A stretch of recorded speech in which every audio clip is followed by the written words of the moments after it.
I spent my entire childhood being told I was a monster. My own father called me a curse, something that should never have been born. But when I was at my lowest, broken and lost, a woman no one would ever expect, the world's biggest outcast, became the one who saved me. She was a prostitute, and she saw something in me that no one else did, something I couldn't even see in myself. This is the story of how I went from being rejected by everyone to finding salvation in the most unlikely of places. Stay with me, because what happens next is a journey of redemption, love, and the power of unconditional acceptance. I was born into a world that never truly accepted me. From the moment I entered this life, my existence was marked by something that set me apart, something that the world couldn't see past. My name is Michael, and I spent my childhood carrying the weight of being different and the burden of being seen as wrong. My father, a man of few words and even fewer affections, never let me forget that I was not what he had wanted. I grew up on the outskirts of a small town where everyone knew everyone's business. There were no secrets, no safe spaces. My family was as ordinary as they come, but my face was anything but. It wasn't just a simple deformity. It was a cleft lip, severe enough to expose my front teeth even when I wasn't talking. The gap in my mouth ran nearly from my lips to my nose, a permanent reminder that I wasn't like everyone else. My mother, God bless her, was always loving, but she was quiet, soft-spoken, almost invisible in a household dominated by my father. She never defended me, not even when my father's cruel words cut through the air. I remember the first time I realized I was different. I was about 6 and I had just learned to walk. I'd made it to the yard and was playing with my toy car when the neighbor's child came over, curious but cautious. I smiled at him, eager to make a friend, but the second he saw my face, he recoiled in fear. He didn't say anything, but his eyes, wide with terror, told me everything I needed to know. "You look like a monster," he whispered before running away. From that moment, I started to realize that my face wasn't just a physical feature. It was an obstacle. It was something that separated me from the world, something that made people see me as less than human. And if the kids in the neighborhood didn't call me out, my father did. He'd look at me, shake his head, and mutter under his breath, "What a curse. You're a monster." Those words, as simple as they were, dug into my skin deeper than any physical wound ever could. I don't remember much about my early childhood except for the fear, the constant, gnawing fear that I wasn't good enough, that I was a mistake. My father would drink after a long day of work, his whiskey-soaked breath filling the air every evening. He'd sit in his chair, stare at me for a long time, and then, when he was feeling particularly cruel, tell me that I was a burden on the family, that I wasn't worth the trouble. "You ruined your mother's life. You ruined mine," he'd say, his voice thick with resentment. I learned early on not to look him in the eyes because the anger in his gaze was more than I could bear. It wasn't just my father who made me feel like an outcast. Society made sure I knew my place too. I remember walking to school for the first time, clinging to my mother's side, my heart racing in my chest. She held my hand tightly, her fingers trembling slightly as we approached the schoolyard. As soon as I stepped onto the grass, the other children froze. They stared at me like I was something they'd never seen before, something they didn't understand. Their eyes widened, and then, slowly, whispers began to travel through the crowd. "What's wrong with him?" one girl asked, her voice loud enough for everyone to hear. "He looks like a freak," a boy said, nudging his friend. The taunts followed me every day after that. I couldn't even go to the bathroom without someone making a snide comment. "Look at the freak," they'd say, pointing, laughing. I wasn't just bullied for my appearance, I was isolated, treated like I wasn't even human. I couldn't even talk to anyone without feeling their eyes on me, judging me, making me feel like I didn't belong. I didn't know how to handle it. I didn't know how to fight back. So I withdrew. I retreated into myself, creating a world where I could be safe from the cruelty of the outside world. The walls of my room became my sanctuary. I spent hours reading, drawing, losing myself in stories and fantasies where I didn't have to deal with the judgment of others. I'd stare out the window watching other children play outside, laughing together, their lives carefree and full of hope. I wished I could be like them, wished I could be part of their world. But I knew deep down that I never would be. At home, it was no better. My father's words echoed in my mind, and my mother, although she loved me, was too afraid of my father to ever stand up for me. She would comfort me at night when my tears wouldn't stop, but it wasn't enough. I needed her to defend me, to tell my father he was wrong, to tell me that I was worthy of love. But instead, she stayed silent, wrapped in the same fear that trapped me in that house.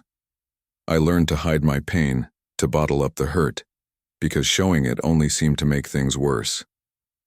I kept my head down and avoided looking anyone in the eye, afraid of what I might see in their faces.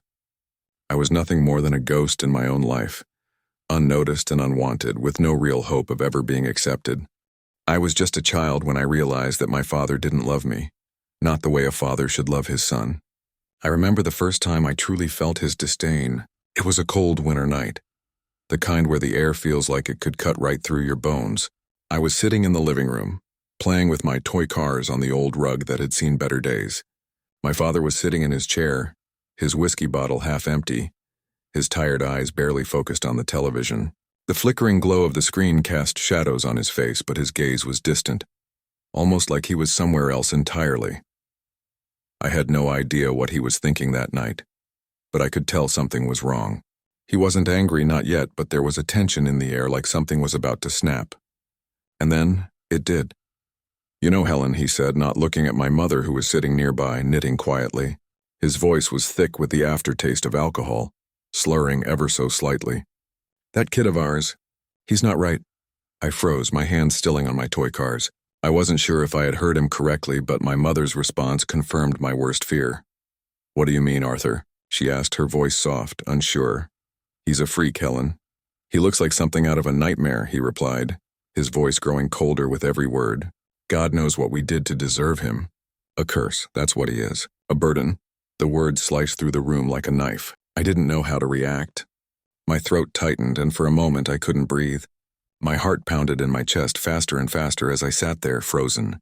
My own father, my flesh and blood, was calling me a curse. A burden. "You know, I can't even take him out in public," my father continued, his voice bitter. "People stare. They whisper behind our backs. They say it's my fault, that I did something wrong, maybe ate something bad during the pregnancy or looked at something ugly." He chuckled darkly, but there was no humor in it. What a mess. A freak. I felt the blood drain from my face. I wanted to scream, to run, to escape from the suffocating pain of his words. But I couldn't move. I just sat there listening to him tear me apart piece by piece without even a second thought. My father, the man who should have been my protector, had just confirmed what I had already feared. I was a mistake. My mother didn't say anything. She never did. She just kept her head down, her hands working the knitting needles in silence. She never defended me, not once. It was as if she too had accepted the truth. I was nothing more than a burden. The silence in that room felt like a weight I could never lift. That night I went to bed feeling smaller than I ever had before. The warmth of the blanket couldn't protect me from the icy chill that settled deep inside my bones. I tried to cry, but the tears wouldn't come. I wasn't sure if I was angry at my father for calling me those names or angry at myself for believing them. I hated him. I hated myself even more. The next few weeks were a blur of cold stares and silence. My father's cruelty continued, his verbal jabs coming without warning, each one more vicious than the last. One night after I'd returned from school, I sat at the kitchen table, eating the meager dinner my mother had prepared. My father was already seated, his gaze fixed on me as he sipped from his glass. I looked down at my plate, unable to make eye contact. "Look at him, Helen." He muttered under his breath, his voice dripping with disdain. "A face like that, he's never going to fit in. He'll never amount to anything. I should have just left you, should have left you both. I don't need this kind of shame." His words weren't loud, but they didn't need to be. They were sharp, cutting through the quiet like a razor. I felt like I was suffocating, my chest tightening with every word. I pushed the food around on my plate, unable to eat, unable to speak. What could I say? What was left to say when my own father had made it clear that I was worthless? It wasn't just the words that hurt, it was the looks too. Every time I saw my father's face, his eyes filled with a mixture of disappointment and disgust, it chipped away at whatever little self-esteem I had left. I began to believe him. I began to see myself as the monster he called me. Maybe I was a curse. Maybe I didn't deserve love. It wasn't until years later that I would fully understand the depths of my father's hatred. It wasn't just his anger at me, it was his own shame. He couldn't look at me without seeing the reflection of his own failure. I wasn't just a child to him. I was a reminder of everything he hated about himself. a mirror that showed him his own insecurities, his own weakness. And he couldn't handle it, but I couldn't escape it. Not at home, not at school, and not in my own mind. The world saw me through my father's eyes, and those eyes were full of loathing. I didn't know how to escape the weight of his judgment. How could I when even my mother, the one person who should have defended me, stayed silent? I started skipping school. I stayed in my room, locking the door behind me so I wouldn't have to face the world. I couldn't stand the whispers, the looks. I couldn't stand the way people treated me like I was a walking disease, something to be feared. It was easier to hide, to pretend like I didn't exist. And then, one day when I was about 12, I overheard my father talking to one of his friends on the phone. I wasn't supposed to be listening, but the door was slightly cracked open and their voices carried through the hallway. "Arthur, you've got to do something about that kid of yours. He's going to be the death of you." It was my father's friend. "You can't keep hiding him away like this. He's a freak, for God's sake." I heard my father's voice, calm but venomous. "He's a burden." I don't know what I was supposed to do. I tried to love him, but he's not mine. He can't be mine. He's a curse, and I've been paying for it ever since he was born. That was the moment I truly understood the depth of his disdain. He didn't just reject me because of my deformity. He rejected me because he couldn't see me as his own flesh and blood. To him, I wasn't a son. I was a mistake, a reminder of everything he had failed at in life. And for years I had carried that with me, internalizing every insult, every rejection, every harsh word as if it was my fault. I wanted to scream at him, to tell him he was wrong, that I wasn't a curse. I wanted to tell him that I was his son and I deserved better. But I couldn't. The words were trapped in my throat, lodged so deep inside me that they couldn't escape. And even if I had said something, I knew it wouldn't change anything. My father's opinion of me was set in stone. By the time I turned 14, I had learned to accept that I was worthless in his eyes. That I would never be anything more than the monster he saw. I stopped trying to fight it. I stopped trying to make him proud. I wasn't even sure what it meant to be proud of myself anymore. All I wanted was to escape. I'd never been to that part of town before. It was a place where the buildings were crumbling, and the streets smelled of stale beer, exhaust fumes, and something far less pleasant. It was the kind of place where the sun didn't shine quite as brightly, where shadows seemed to lurk around every corner. But on that day, I didn't care. I didn't care about the dark alleys, the noise, or the stares I received from strangers as I walked aimlessly through the streets. All I cared about was getting as far away from my father as possible. I had just had another fight with him, one of the many that blurred together in my memory. His words were poison, dripping with contempt. Each sentence, each accusation, each cruel comment about my appearance, my worth, left a scar that I couldn't shake. I was used to it by now. The sting of rejection, the constant reminder that I was nothing in his eyes. But that day, something inside me finally snapped. I couldn't take it anymore. I needed to be alone. I needed to escape. I didn't know where I was going. My legs carried me without thought, just one foot in front of the other, leading me further into the heart of the rough part of town, a place I had only heard about in whispers. It felt like a different world, one where people didn't ask questions, where no one cared who you were or where you came from. It felt like the perfect place for someone like me, a place where I could disappear. I hadn't planned to stay long, but I found myself on a quiet, narrow street when I saw her for the first time. She was standing outside a rundown building, leaning against the brick wall with a cigarette dangling from her lips. Her face was marked with the wear of years on the street, but there was something about her that caught my attention, something that made her stand out, even in a place where people came and went like shadows. She noticed me almost immediately, her eyes scanning me with an almost predatory intensity. But then she softened. I didn't know why, but her gaze made me feel seen. Not judged, not feared, but seen. "What's your story, kid?" she asked, her voice low but not unkind, like she had spoken to many people in this way before. She didn't look at me with pity or disgust like most people did. Instead, she looked at me like she knew something I didn't. I stopped in my tracks, unsure of what to say. My first instinct was to keep walking, to keep running from everything, from everyone. But something in her tone, something in the way she held herself stopped me. I don't know," I stammered. "I'm just trying to get away." She studied me for a moment, her eyes narrowing as if she was sizing me up. Then she took a long drag from her cigarette, exhaling a cloud of smoke that vanished into the night air. "You look like you're lost," she said with a slight grin, her voice almost affectionate. "We all get lost sometimes. The trick is figuring out how to get back." I stared at her, unsure whether I should speak or just leave, but something about her made me want to stay, to talk, to say things I hadn't said to anyone in years. So I stayed. "I don't think I'll ever get back," I muttered, my voice barely above a whisper. She took another drag from her cigarette, then dropped it on the ground, crushing it beneath her heel. She glanced up at me with eyes that held more compassion than I had seen in years, eyes that didn't look through me but to me. "You're not the first to feel like that," she said softly. "Hell, you're not the first to walk down this street thinking you have nowhere else to go. But trust me, you don't need to be alone. Not tonight. Not ever." I wasn't sure why, but I suddenly felt safe. Maybe it was the way she said it, like she understood what it felt like to be invisible, to be cast aside.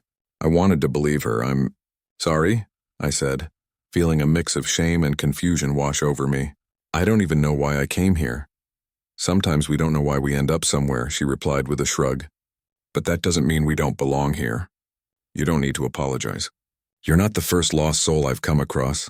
She paused for a moment, looking me over again, her expression softening. There was something about her, a quiet strength that seemed to radiate from within, something raw and honest. For the first time in a long while, I didn't feel like a monster. "You got a name, kid?" she asked. "Michael," I answered. She smiled slightly, a small, knowing smile. "I'm Rachel, and I know things aren't great right now, but that doesn't mean they can't get better." I didn't know why, but her words hit me harder than anything I'd ever heard. There was no judgment in her voice, no pity. She didn't see me as a mistake or a freak. She just saw me as a person, and in that moment, that was all I needed. Rachel took a step closer, her voice low but steady. "Come inside, Michael. You need to rest. It's not much, but it's warm, and I promise you won't be judged here." I hesitated for a moment, torn between my need to run and the strange comfort I felt in her presence. But I was so tired of being afraid of running, so I followed her inside. Rachel's presence in my life was like an unexpected lifeline. In a world that had rejected me at every turn, she showed me a kindness I never thought I'd experience. But I still didn't fully understand why she cared. Why a woman who had faced so much pain of her own would look at me with such understanding. Was it pity, or something else? But I wasn't asking questions. I was just grateful. Grateful for the warmth, for the small space where I could breathe without feeling judged, without feeling like I was a monster. The first night I spent in Rachel's place felt like a dream. The room was small, cluttered with mismatched furniture and old faded curtains that didn't quite close all the way. It wasn't much, but it was the first place I'd been in for a long time that didn't feel like a cage. The air was thick with the scent of incense and something earthy like sandalwood or sage. I didn't know why, but it calmed me. Rachel didn't ask me any questions that night. She just offered me a place to rest, a warm blanket, and a glass of water. When I asked if I could help with anything, she waved me off with a smile. "Just relax. You've had a long day." Her voice was soft but firm, comforting in a way that felt foreign to me. I lay there staring at the cracked ceiling, feeling something I hadn't felt in years, safe. It was such a strange feeling, one I didn't quite understand. I had spent so long running from everything, from my father's cruel words, from the world that looked at me with judgment and fear, that I didn't know how to just be. But in that small, dimly lit room, surrounded by the faint smell of incense and the sound of Rachel's quiet movements in the other room, I felt like I could breathe again. It wasn't until the morning that I fully realized the difference she had already made. I woke up to the smell of coffee and something sizzling in the kitchen. I sat up, rubbing my eyes, still not quite sure if everything had been real. But when I stepped into the kitchen, there she was, busy flipping pancakes on a battered old griddle, humming to herself. "You hungry?" she asked without looking up, a playful smile tugging at the corner of her lips. I nodded, a bit startled by the simple act of kindness. "Yeah, I didn't expect—" Rachel cut me off, shaking her head with a knowing look. "You don't need to expect anything, Michael. You're welcome here. No strings attached." I sat down at the small kitchen table, watching her work, mesmerized by how effortless everything seemed for her. The way she moved in the kitchen, the way she held herself, it was as if she had lived 100 lives, seen it all, and yet still had the grace to care. I wanted to ask her more about herself, To know how someone like her could have so much kindness left in her after everything she'd probably been through. But I didn't know how to begin, so instead I just sat there watching her and feeling that old familiar ache of loneliness start to fade just a little bit. "Here," she said, placing a plate of pancakes in front of me, along with a steaming mug of coffee. "Eat, you look like you need it." I didn't realize how hungry I was until I took that first bite. The pancakes were soft, warm, comforting, like something you'd expect from a mother, not a woman like Rachel. But the more I ate, the more I felt the weight of everything I had been carrying for years start to lift. Rachel didn't judge me. She didn't expect anything from me. She didn't even ask about my past. She just cared. For the first time in my life, I felt like I mattered to someone, and that feeling was almost enough to make me believe I was worthy of it. After breakfast, I helped her clean up, my hands still trembling from the raw vulnerability I had been feeling. I wanted to tell her everything, about my father, about the pain I carried, about the years of being told I was a monster, but I didn't know how to say the words. I was still too scared, too broken, too ashamed, but Rachel didn't push. She just handed me a dish towel and let me work alongside her in silence. She didn't judge me when I fumbled with the dishes or when I almost knocked over a glass. Instead, she just laughed. A warm, genuine laugh that filled the space between us and made me feel like I was exactly where I was meant to be. Over the next few days, our routine settled into an easy rhythm. Rachel would leave in the evenings, disappearing into the night to do what she had to do. And when she came back, she would always ask how I was, whether I had eaten, whether I was okay. It was such a simple thing, but it meant everything to me. No one had ever cared enough to ask before. One evening, as she was getting ready to leave, I finally asked her, my voice barely a whisper, "How do you do it? How do you keep going?" Rachel stopped in her tracks, her fingers hovering over the zipper of her jacket. For a moment, she didn't answer. She just stood there as if thinking. Then she turned toward me, her face softening. "I don't have a choice," she said simply. "None of us do. We just do what we have to do to survive. But I've learned that kindness is the one thing that keeps me going. When the world treats you like you're invisible, like you're nothing, you have to remember that you still have something to give." Her words hit me like a punch to the gut. I had never thought of it that way. I had spent so long thinking I was worthless, thinking that I had nothing left to offer. But Rachel, someone society would throw away without a second thought, had learned to survive by offering others the one thing I had always longed for: kindness. She gave it freely, without hesitation, without expectation, and somehow she had enough of it to spare for me. That night after Rachel left, I sat on the couch staring at the empty space she had left behind. I didn't know what to think. How could someone like her, who had faced so much pain, still have the strength to care for someone like me? I wasn't sure I would ever fully understand, but what I did understand was that I felt safe with her. For the first time in my life, I felt like I didn't have to hide, like I didn't have to be ashamed of who I was. I didn't expect things to change overnight. I didn't expect Rachel to fix me, or to erase the scars of my past. But in her presence, I started to believe that maybe, just maybe, I could start to heal. Maybe, just maybe, I could learn to see myself the way she saw me, not as a monster, but as someone who was worthy of love, of care. And for the first time in a long time, I allowed myself to believe that I wasn't alone. In this section, the bond between Michael and Rachel deepens as they begin to share small moments of connection. Rachel's kindness, her genuine care, and her ability to see past Michael's scars spark a shift in him. Despite the challenges they both face, they find peace and solace in each other's company, allowing the protagonist to open up to the possibility of healing and acceptance. The warmth and vulnerability they share set the stage for further emotional growth in their relationship. I had never been one to believe in second chances. To me, life had always been about survival, about making it through each day without falling apart. But Rachel, she didn't just show me that it was possible to survive. She showed me that it was possible to live again.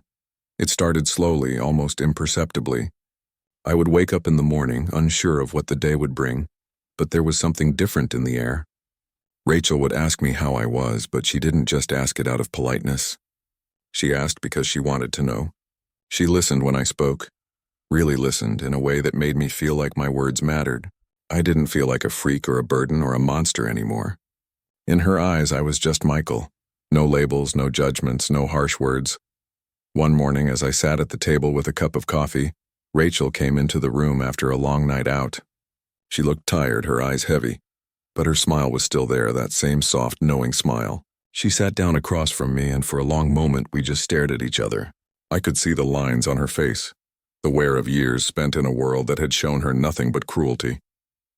Yet through it all she had remained strong. She hadn't let the world break her, and in that moment I realized something. If she could survive, maybe I could too. "You've been here a while now, Michael," she said, breaking the silence. "You've been hiding, and I get that. But you don't have to stay hidden forever." I swallowed, unsure of what to say. I had never talked about it before, not to anyone. But something about Rachel made me feel like it was okay to be vulnerable. So I did what I had never done before. I let my guard down. "I don't know how to live outside of this," I said quietly, my voice thick with the weight of everything I had been carrying. "I don't know how to stop being what my father made me, a monster." Rachel's eyes softened and she reached across the table, her hand gently resting on mine. "You're not a monster, Michael. You've been told that for so long that you've started to believe it. But I see you. And you're not what they've called you. You never were." Her words hit me harder than anything I'd ever heard before. I had been so used to being told that I was nothing, that I was a mistake, that I had convinced myself of it. But Rachel saw me for who I was, not for the scars on my face or the bitterness in my heart. She saw me as me. "I don't know how to change," I whispered, my voice full of self-doubt. "I don't know where to start." She gave me a gentle smile, her hand still resting on mine. "You don't have to do it alone. You have a choice now, Michael. You can keep hiding or you can start living. It's up to you." Those words stayed with me for days. At first I thought it was just talk. Something kind she said to make me feel better. But as time passed, I realized that it wasn't just talk. It was a challenge. It was a choice, and the more I thought about it, the more I realized that I didn't want to stay hidden anymore. I wanted to live. It wasn't easy. There were days when the shadows of my past would creep back in, and the weight of my father's words would come crashing down on me. I still didn't believe in myself. But Rachel's constant belief in me, her unwavering support, made me start to question everything I had been told. I was more than the sum of my scars. I was more than the words my father had drilled into my mind. I had the power to change. A week later, I made my first real step toward change. I walked into a community center, nervous and unsure but determined. I had decided to seek therapy. It felt like the first real thing I had done for myself in years. I wasn't doing it for anyone else. I was doing it because I deserved it. I deserved to heal. The therapist's office smelled of lavender, and the soft sound of classical music played in the background. The woman who greeted me was kind, her face gentle but knowing. She didn't ask me to tell her everything right away. Instead, she just sat with me, listening as I spoke about the pain, the anger, the self-loathing that had been a part of me for so long. For the first time in years, I didn't feel like I had to hide who I was. I wasn't ashamed to share my story. The therapist didn't judge me. She didn't see me as a monster. "You've been carrying a heavy load," she said softly, her voice soothing. "But it's time to put it down." It was as if a weight had been lifted just by hearing those words. And as the weeks went by, I started to feel the change within me. Slowly but surely, I began to forgive myself. I began to see that the shame I carried wasn't mine to bear. It had been placed on me by others, and now it was time to let it go. But the biggest change came when I decided to confront my father. I had spent my entire life running from him, hiding from the things he had said to me. I had believed his words for so long, but something inside me had shifted. I wasn't that scared little boy anymore. I was a man, and I had the right to demand respect. I walked into his house one afternoon, my heart pounding in my chest. He was sitting at the kitchen table, his eyes bloodshot from the alcohol. For a moment, he didn't even look up. "You finally decided to show your face?" he grunted, his voice thick with disdain. I stood there for a long moment, gathering my strength. "I'm not here to fight, Dad," I said, my voice steady. "I'm here to tell you something. I'm done being your monster. I'm done letting you call me a curse. I am not what you've made me out to be." For the first time in my life, I saw a flicker of surprise in his eyes. I wasn't expecting an apology, but I wasn't prepared for the coldness in his response. "Don't think you can change what you are," he muttered. "You'll always be my mistake." But something inside me didn't break. I stood tall, my chest full of air, my heart no longer heavy with his words. "I'm not your mistake, Dad, I'm me, and I'm done letting you define who I am. I turned and left the house, feeling lighter with every step. I wasn't sure what that moment meant for me and my father, but I knew one thing. I was no longer his prisoner. Rachel's unwavering belief in me was the catalyst for a change I never thought possible. Through her acceptance, I began to rebuild the pieces of myself that had been shattered for so long. Her kindness gave me the courage to seek help, to begin therapy, and ultimately to confront the man who had spent years convincing me that I was unworthy. It wasn't easy, but each step I took, no matter how small, led me closer to the person I was meant to be. I wasn't a monster. I was Michael, and for the first time in my life, I was finally learning to love myself. The storm came unexpectedly. It had been a quiet evening, with Rachel coming home later than usual, just as she always did. The dim light from the street lamp filtered through the thin curtains in the small living room. I was sitting on the couch, a book in my hands, but my thoughts were miles away, on everything I had been through, on how far I had come since meeting Rachel. I still had doubts, but I had started to believe in something better, in the possibility that maybe I could have a future, a real life. When the door slammed open, I didn't even have time to react. Rachel was standing in the doorway, breathing heavily, her eyes wide with something I had never seen before. Fear. Real, raw fear. Rachel? I stood up quickly, sensing the change in the air. Something was wrong. What happened? Her face was pale, her hands shaking as she pulled her jacket off, her breath coming in short bursts. But before she could answer, there was a pounding on the door, loud and forceful. "Rachel, we know you're in there," a voice shouted from outside. It was deep, gruff, and unmistakably threatening. I felt my stomach drop, the blood in my veins turning to ice. I knew exactly who it was. A few weeks ago, Rachel had been visited by a group of men who had made it clear she owed them money. They had threatened her, pressured her to keep working for them, using her as a pawn in their twisted game. At the time, Rachel had brushed it off, telling me that it wasn't a big deal. But now, standing there in front of me, I knew it was far more serious than she'd ever let on. "Rachel, what's going on?" "Who are they?" I asked, trying to keep my voice calm, though the knot in my stomach grew tighter with each passing second. She began, her voice breaking. They're the ones I've been working for. The ones I told you about. I didn't have enough money, and now they want to make me pay for it." I took a step forward, but before I could get any closer, the pounding on the door grew louder. "Rachel, open up!" The voice was accompanied by the sound of footsteps, heavy and deliberate. I felt the weight of the situation hit me all at once. I had spent so much of my life running from my own demons, trying to escape my past, but this was something different. This wasn't just Rachel's problem anymore. This was mine too. The fear that had haunted her for so long was now threatening to consume us both, and I couldn't just stand by and let it happen. "Rachel, listen to me," I said, my voice steady but urgent. "You're not going through this alone. I'm not going to let them hurt you. You've helped me, you've shown me what it means to be strong. Now it's my turn to do the same for you." Rachel's eyes welled up with tears and she shook her head. Her hands pressed to her forehead as if trying to stop the world from spinning around her. "You don't understand. Michael," she whispered, her voice trembling. "They'll hurt you. They won't hesitate. They've done worse to people who've tried to run. They'll take everything from you. I don't want you to get involved. You don't know what they're capable of." I didn't hesitate. I couldn't. I've been through hell before. I've survived worse than this. I'm not going anywhere. I'm with you, Rachel. Always.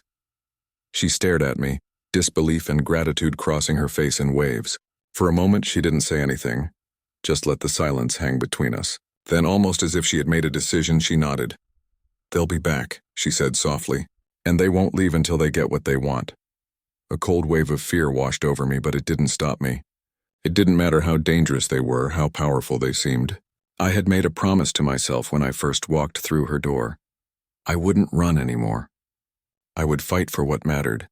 The sound of the door rattling again brought me back to the present. The men were getting impatient. I glanced around the room, my mind racing. There was a window in the corner, small but wide enough for us to climb through if we had to. Without thinking, I grabbed Rachel's hand, pulling her toward the window. "Come on. We're leaving," I said, "but where will we go?" she asked, her voice full of panic. "They'll find us. They always find us. We'll figure it out. But we're not staying here. I won't let them hurt you." I helped her climb through the window, but before I could follow, I heard the door bust open. My heart nearly stopped. Rachel! The voice shouted. You're not getting away this time. I had no choice. I couldn't wait. With one final glance at Rachel, who was looking back at me, her eyes wide with fear, I jumped out the window. The moment my feet hit the ground, I heard the sound of the men following us, their footsteps fast and furious. We ran. We didn't have a plan.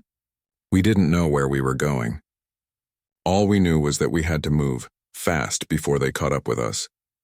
As we ran through the dark streets, I felt a rush of adrenaline unlike anything I had ever felt before. This wasn't about hiding anymore. This wasn't about running from my past. This was about protecting the woman who had shown me what it meant to be seen, to be cared for. It was about standing up and fighting for the first time in my life. Rachel was ahead of me, running like she knew exactly where she was going. I stayed close, my chest burning with exertion.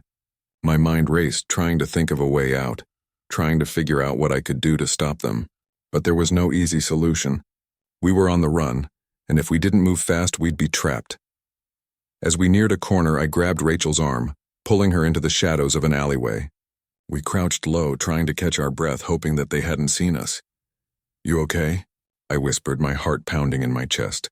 Rachel nodded, but her eyes were wide with fear. She was shaking, but it wasn't just from the cold. I could see the fear in her, the fear that had haunted her for years. It was the same fear that had kept her trapped in this life, the same fear that had kept her from trusting anyone. And in that moment, I realized something. This wasn't just about running from the men who were chasing us. This was about Rachel facing her demons head-on, about her realizing that she was stronger than she had ever believed. She didn't have to live in fear anymore. Rachel, I said softly, my voice full of conviction, you don't have to be afraid. I'm here, and I won't let them take you from me. I'm not going anywhere. Tears welled up in her eyes, but this time they weren't tears of fear. They were tears of relief. Slowly she nodded, and for the first time I saw the smallest glimmer of hope in her eyes. The woman who had shown me what real strength looked like was finally starting to believe in herself. This moment brings everything to a head, pushing both the protagonist and Rachel to confront the fear that has haunted them for so long. It tests the protagonist's growth, forcing them to stand up and protect Rachel, the woman who has shown them kindness and love when no one else would. In doing so, they realize that they are no longer the broken person they once were. They are capable of love, protection, and, most importantly, standing up for what they believe in. This is the turning point in their journey, a final transformation from fear and self-doubt to empowerment and hope. Months had passed since that night. The chaos, the fear of running, the uncertainty of whether we would survive, it all felt like a distant memory now. Rachel and I had made it through the storm, not just physically but emotionally as well. The threat from those men had faded into the background, but the changes in me, the things I had learned about myself, they stayed. I couldn't remember the last time I had truly looked at myself in the mirror. For years I had avoided mirrors altogether, afraid of the reflection that would stare back at me, the monster that my father had so often described. But as I stood there now, staring at the mirror in Rachel's bathroom, I wasn't afraid anymore. I had never thought I would get to this point, the point where I could look at myself with pride instead of self-loathing. But standing there in front of the same reflection that used to torment me, I realized something. I had become someone different, someone better. Rachel had given me the strength to face my past, to confront the darkness that had weighed me down for so long. She had seen through the scars, through the things I thought made me unworthy, and had shown me that I was more than just the labels I had been given. I was worthy of love. I was worthy of peace. I smiled at my reflection, a genuine smile. It wasn't a forced gesture. It was the first time in my life that I had smiled without shame, without feeling like an imposter. I had come to understand that my scars, my history, didn't define me. They were just part of my story, but they didn't have to be the end of it. Rachel had taught me that. She had shown me that healing wasn't about erasing the past. It was about accepting it and moving forward with it. The day after that, I decided to do something I had been putting off for far too long. I went back to my old neighborhood. I went to my father's house. I didn't know what would happen, whether he would still see me as the monster he once called me, but I knew one thing. I had to face him. I couldn't keep running from my past. I had already made peace with it, but I needed him to understand that I was no longer the scared, ashamed boy he had once rejected. When I walked through the door, my father was sitting at the kitchen table as usual, his head buried in a newspaper. I stood there for a moment just watching him. He hadn't changed. His clothes were worn, his hair graying, his eyes still filled with the same coldness that had defined him for as long as I could remember. He didn't look up when I entered, and I almost turned around wondering if I should just leave. But then I reminded myself that this was no longer about him. It was about me. I had spent so many years letting his rejection shape my life, but not anymore. I wasn't going to let him control me. I wasn't going to let him define who I was. "Dad," I said, my voice steady but filled with a calmness that surprised me. His gaze finally lifted, and for a moment I saw a flicker of recognition in his eyes. But it was quickly replaced with the same disdain that had always been there. "What do you want?" He grunted, his voice thick with irritation. I took a deep breath, holding my ground. "I'm here to tell you something. I'm not the person you think I am. I'm not the monster you've called me all these years. I've spent too long believing that you were right.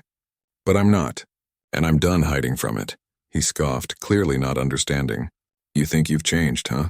You're still the same. You'll always be the same."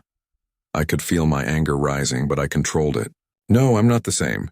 I've learned to see myself differently. I've learned to love myself.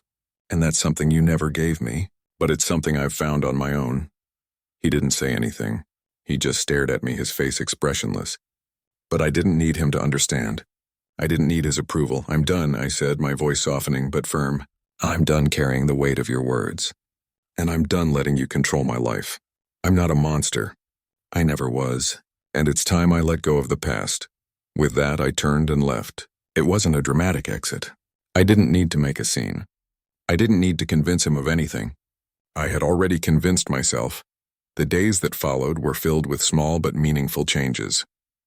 I started working at a local carpentry shop, a job I had always wanted but never felt capable of having. I started making friends, people who didn't see my scars or my past but saw me for who I was now. I felt alive in a way I had never felt before. Rachel and I continued to grow closer, our bond strengthened by everything we had been through. She had become more than just someone who showed me kindness. She had become my partner in healing. She still worked late at night, but when she came home, she was always there for me, just as I had been there for her. We had found something beautiful in each other, a connection that went beyond the darkness of our pasts. One evening, as we sat together on the couch, Rachel looked at me with a soft smile. "You've come a long way, Michael," she said, her voice full of pride. "You've done the hard work. I'm proud of you." I smiled back, feeling the weight of her words settle deep inside me. For so long, I had been waiting for someone to tell me I was worthy, but now I realized I didn't need anyone else's validation. I had learned to validate myself. "I couldn't have done it without you," I replied. "You showed me what real kindness looks like. You gave me the strength to see myself differently. I'll never be able to thank you enough for that." Rachel reached for my hand, squeezing it gently. "You don't have to thank me, Michael. You did all the hard work. I just showed you the way." I felt a sense of peace wash over me. I had come so far. The man who had once seen himself as a monster was now standing tall, not just for himself, but for the woman who had shown him what it meant to be truly seen. And in that moment, I understood something deeply. Healing wasn't about changing who I was.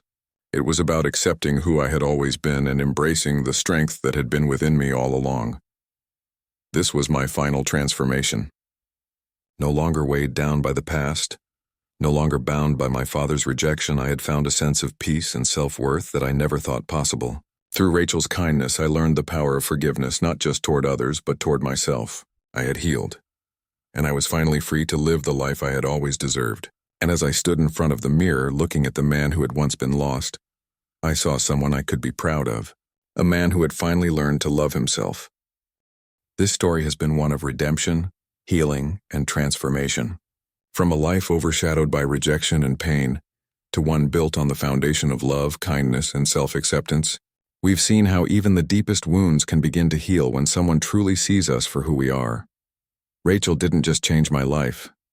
She taught me that love and acceptance are the greatest forces for healing. Through her compassion, I found the strength to face my past, to forgive myself and to rebuild my future. It wasn't an easy journey, but it was one worth taking. Do you believe that love, whether from a friend, a partner, or even a stranger, can truly heal the deepest scars? Can unconditional acceptance help us find our way back from the darkest parts of ourselves? I want to hear your thoughts. Let me know in the comments below. If you found something in this story that resonates with you, don't forget to like and subscribe for more powerful stories of love, transformation, and the power of human connection. You never know. Your story might just be the next one to inspire someone else. Thank you for watching, and remember, no matter where you've been, you have the power to change your story.